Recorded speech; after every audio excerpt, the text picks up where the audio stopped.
ప్రియమైన వాళ్ళారా, ప్రభువైన యేసుక్రీస్తు నామములో ఈ యొక్క ఉదయకాల సమయాన మీ అందరికీ నా యొక్క హృదయపూర్వక వందనాలు తెలుపుకొంటున్నాను. ఈరోజంతా కూడా మీ చేయవన్ని విషయాల్లో దేవుని హస్తం మీకు తోడయుండి మీకు చేయాన్ని కలుగుజేయను గాక. యెషయా గ్రంథము 41వ అధ్యాయం 10వ వచనం యొక్క చివరి భాగం ఇలా సెలవిస్తుంది, నీతి అను నా దక్షిణ హస్తముతో నిన్ను ఆదుకొందును అనేటువంటి మాటను మనం ఇక్కడ చదువుతాం.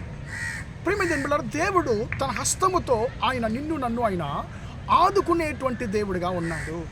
ప్రియమైన మనుషులు మనము ఎదురు చూసేటువంటి ఒక సంగతి ఏంటంటే, నన్ను ఎవరన్నా ఆదుకుంటారేమో, నా ప్రమాదం నన్ను ఎవరన్నా ఆదుకుంటారేమో, నా ఆపత్తో నన్ను ఎవరన్నా ఆదుకునే వాళ్ళు ఉంటారని చెప్పి మనము ప్రతిసారి మనము ఎదురు చూసేటువంటి ఒక విషయం ఏంటంటే, నన్ను ఆదుకునేవారు ఎవ్వరు లేరు బ్రదర్.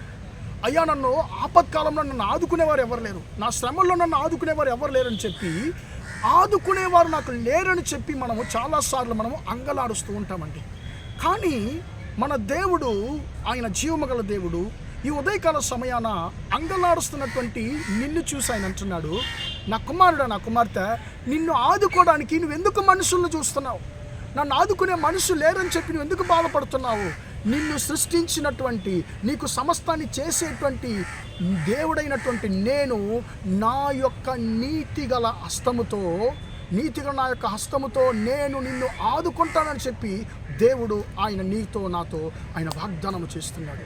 ఎవరిని ఆదుకుంటున్నారండి? ఎవరిని ఆదుకునే దేవుడు? పరిశుద్ధ గ్రంథంలో చాలామందిని దేవుడు తన హస్తముతో ఆదుకున్నాడని చెప్పి మనం చదువుతున్నాము.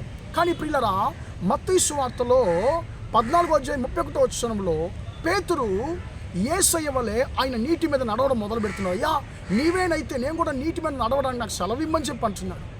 యేసయ్య కూడా రమ్మంటున్నాడు. ఈయన యేసయ్యను చూసి ఆయన ముందుకు సాగుతున్నాడు. యేసయ్యను చూసేంత వరకు ఈయన నీటి మీద నడుస్తూనే ఉన్నాడు, ఏ యొక్క సమస్య రాలేదానికి.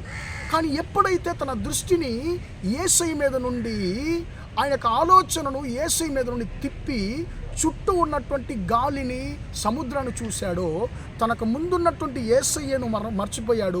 ఆయన ఎలాంటి బలవంతుడు అనేది మర్చిపోయాడు. వెంటనే సముద్రాన్ని, గాలిని, తుఫాను చూసి భయపడుతున్నాడు. ఆ భయము అతన్ని ప్రియమైన జన్మలారా ముంచివేస్తుంది. అతను మునిగిపోవడం మొదలు పెడుతున్నాడు. అతనికి ఒక ప్రమాదం వచ్చేసింది. పేతురుకి అప్పుడు అర్థమైంది, అరే నేను మునిగిపోతున్నాను, నాకు ప్రమాదం వచ్చేసింది, ఇంకా నేను కొన్ని గడియలు మరణిస్తాను, ఇలా ఈ పరిస్థితి కొనసాగితే మరణిస్తానని చెప్పి భయపడుతున్నాడు. ఆయన కేకలు పెడుతున్నాడు, ప్రభువా నన్ను రక్షించని చెప్పి కేకలు పెట్టినప్పుడు ఆయన ముందున్నటువంటి యేసయ్య ఆయన యొక్క చేతితో పేతురు చెయ్యి పట్టుకున్నాడు, పేతురుని ఆదుకున్నాడు, పేతురుని లేవనెత్తాడు, పేతురుని మునిగిపోనివ్వలేదు, పేతురుని మరణించనివ్వలేదు. ప్రియమైన దేవుని బిడ్డలారా, లేవనెత్తాడు. అల్ప విశ్వాసి ఎందుకు సందేహించామని చెప్పి అంటున్నాడు. ప్రియమైన దేవుని బిడ్డలారా, ఈరోజు ఇప్పుడు ఎప్పుడు పేతురుకి ప్రమాదం వచ్చిందంటే, ఎప్పుడు తన ముందున్నటువంటి యేసయ్య మీద తన దృష్టిని ఉంచాడో అంతవరకు ఆయనకు చుట్టూ ఉన్న గాలి, ఆ యొక్క సముద్రము పెద్దగా కనిపించలేదండి. కానీ గొప్పగా అది కనిపించలేదు. ఎప్పుడైతే తన యొక్క దృష్టిని యేసయ్య నుండి తిప్పి సముద్రాన్ని చూశాడు, అప్పుడు ఆయనలో భయం వచ్చేసింది. ఈరోజు మనం చేసే పొరపాటు ఏంటంటే, మన చుట్టూ ఉన్నటువంటి సమస్యలను చూస్తున్నాం, కానీ మన ముందున్నటువంటి యేసయ్యను మనం మర్చిపోతున్నాం. మన ముందున్నటువంటి యేసయ్యను, మనం నడిపించేటువంటి యేసయ్యను మనం మర్చిపోతున్నాం. ఆయన అన్నాడు, కుమారుడా, కుమార్తె, నేను నీకు ముందున్నాను, భయపడొద్దు, నన్ను చూస్తూను ముందుకు సాగు, నన్ను చూస్తూను ముందుకు సాగని ఆయన అన్నా కూడా మన ముందున్న యేసయ్యను మర్చిపోతున్నాం. ఆయన మాత్రం చూడట్లేదు, చుట్టూ అన్నిటిని చూస్తున్నాం. ప్రియమైన దేవుని, ఒక గొప్ప సేవకుడు అన్నాడు, నీ సమస్యలు ఎంత గొప్పవని నీ దేవునితో చెప్పకు, నీ దేవుడు ఎంత గొప్పవాడని నీ సమస్యలతో చెప్పు అన్నాడు. కానీ ఈరోజు అంతా మనం తల కిందకే చేస్తున్నామండి. మనం మోకరిస్తే, అయ్యా నాకు ఆ సమస్య ఉంది, ఈ సమస్య ఉంది, అంత తప్పు ఉంది, ఇంత తప్పు ఉంది, నాకు అన్ని బాధలు ఉన్నాయి, ఇన్ని బాధలు ఉన్నాయని చెప్పి మన సమస్యలు దేవునితో చెప్తున్నాం, కానీ వాటి యొక్క ప్రభావం దేవుని చెప్తున్నాం. కానీ నన్ను ఆదుకునే వాళ్ళు ఎవరు లేరని ఆయనతోనే చెప్తున్నాం. ఆయన అంటాం, నేను నిన్ను ఆదుకుంటానంటే ఆయన దగ్గర అని వెళ్ళి అంటాము, అయ్యా నన్ను ఆదుకునేవారు ఎవరు లేరు. ఆయన అంటున్నాడు, నీతి అను నా హస్తముతో నేను నిన్ను ఆదుకుంటాను నా కుమారుడా, నిన్ను నేను మునిగిపోనివ్వను, నేను నాశనము కానివ్వను, నేను సిగ్గుపడనివ్వను, ఎందుకంటే ఆదుకునేటువంటి దేవుడను నేను నీతో ఉన్నాను అని చెప్పి ఆయన వాగ్దానం చేస్తున్నాడు. ప్రియమైన దేవుని బిడ్డలారా, మునిగిపోతున్నటువంటి పేతురును దేవుడు ఆదుకున్నాడు. ఆయన మునిగిపోనివ్వలేదు, లేవనెత్తాడు. పేతురును తన యొక్క హస్తముతో ఆదుకొని లేవనెత్తిన దేవుడు నిన్ను, నీ కుటుంబాన్ని కూడా ఖచ్చితంగా ఆదుకుంటాడు. సమస్యల్లో కృంగిపోయి మునిగిపోతున్నటువంటి నిన్ను, నీ కుటుంబాన్ని ఆయన మునిగిపోనివ్వడు, ఆయన ఖచ్చితంగా ఆదుకుంటాడు.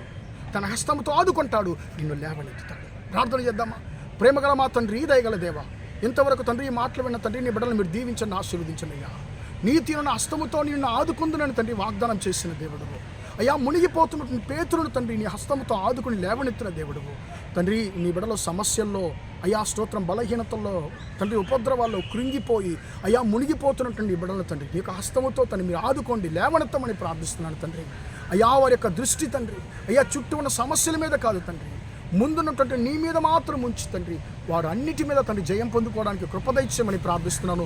ఈరోజంతా కూడా మా సహోదరి చేసే అన్ని విషయాల్లో మీ హస్తం తోడున్న ఆశీర్వదించమని యేసయ్య నామంలో ప్రార్థించడి వేడుకొంటున్నాను తండ్రి.